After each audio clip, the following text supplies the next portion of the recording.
Mga kapuso, sinabawang uong bilit ng mga Ilocano ating pagsaluhan sa ulat ni Ivy Hernando.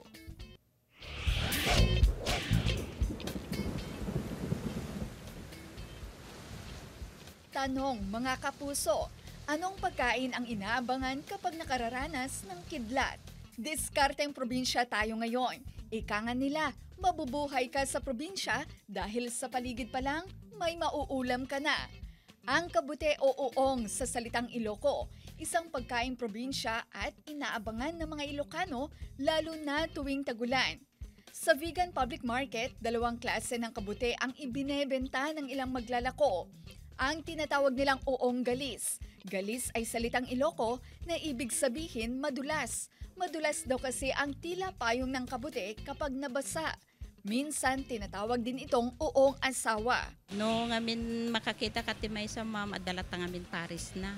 So nga iba kami nga uong asawa.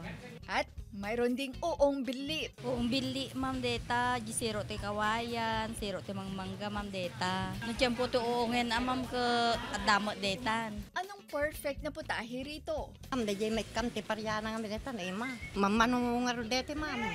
Maminsan lang makatawaan. Tuwing tagulan, marami ring ligaw na ampalaya. Magpakulo na tayo ng tubig. Timplahan ito ng bagoong at asukal. Takpan at pakuluan. Ilang saglit pa, ilagay na ang uong bilit at dahon ng ampalaya. Heto na ang sinabawang uong bilit. Sariwa at masustansya. Kasama si Norman Raca, Ivy Hernando, One North Central Luzon.